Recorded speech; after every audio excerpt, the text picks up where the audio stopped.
un sujet plus sérieux et plus grave, Émilie. Oui, en fait, on a repéré un article dans Le Parisien qui expliquait qu'il y a beaucoup de personnes qui souffrent de troubles psychiques qui se retrouvent à la rue de plus en plus, qui sont dans des situations assez précaires. Il y a 600 000 personnes en France qui sont touchées par la schizophrénie. La schizophrénie, c'est quoi? En fait, c'est des troubles cognitifs où on dissocie un peu la réalité. On peut avoir des hallucinations, des délires. Donc, on a été rencontrer une maman, parce que la famille est très importante pour les personnes qui sont atteintes de troubles psychiques. Une maman qui s'appelle Bénédicte Chenu. Et qui s'est battue pour son fils. Exactement, son jeune garçon qui a 26 ans, qui a été diagnostiqué il y a 8 ans. Elle a écrit un livre qui s'appelle « Des lumières sur le ciel » pour expliquer en quoi justement cette maladie exclut beaucoup les gens. Parler de folie, pour moi, c'est pas du tout approprié parce que vraiment, quand je vois mon fils, c'est absolument pas quelqu'un de fou. C'est quelqu'un qui peut tout à fait faire plein de choses que vous et moi on fait. Mon fils a été diagnostiqué avec une schizophrénie quand il avait 18 ans. À cette époque, il fumait beaucoup de cannabis.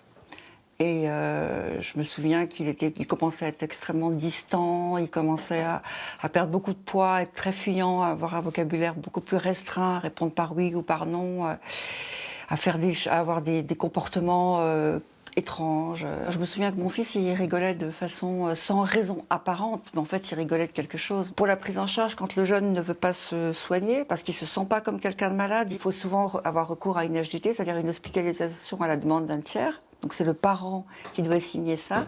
Donc si vous voulez, c'est compliqué parce qu'ensuite, après, on est souvent perçus comme ceux qui avons fait enfermer nos enfants, alors qu'en fait, c'est plutôt au psychiatre de prendre cette responsabilité. L'hospitalisation, elle est souvent longue, donc elle exclut.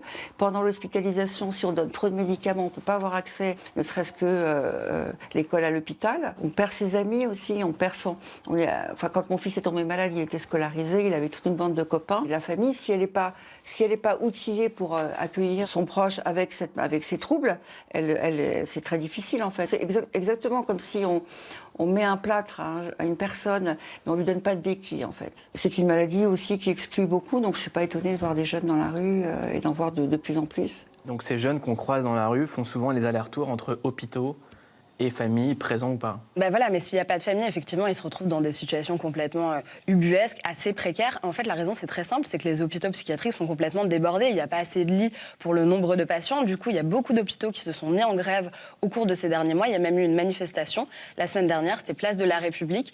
Ils essaient tant bien que mal d'alerter la population sur la situation qui est devenue dramatique.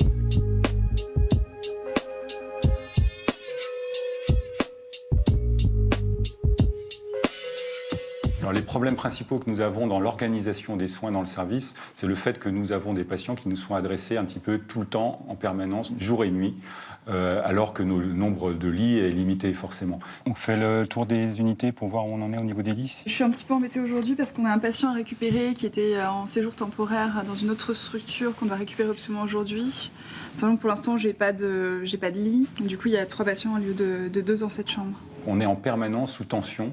Avec très vite un risque de suroccupation, d'embouteillage, on va dire. Par moments, c'est très difficile à organiser. On risque, et ça on essaie de l'éviter au maximum, mais d'avoir des personnes qui se trouvent à l'extérieur, pas complètement suffisamment encadrées, avec des patients qui ne sont pas en plus dans un milieu de vie suffisamment stable, donc ils peuvent se retrouver dehors, parfois dans la rue, sans avoir un accompagnement nécessaire. Et aujourd'hui, notre système qui fonctionnait pas trop mal il y a 40 ans, devient maintenant souvent ingérable. Didier Bourdon, vous teniez à réagir ?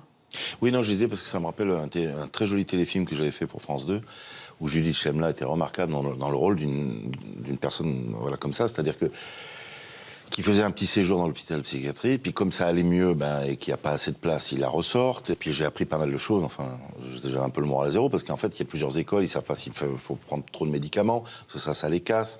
Il y a aussi des gens qui s'en sortent un petit peu, puis ils peuvent retomber. Puis alors c'est marrant, parce qu'il y avait une très très jolie scène dans le film, où je vois cette fille dans la rue, comme ça, et c'est ce personnage-là.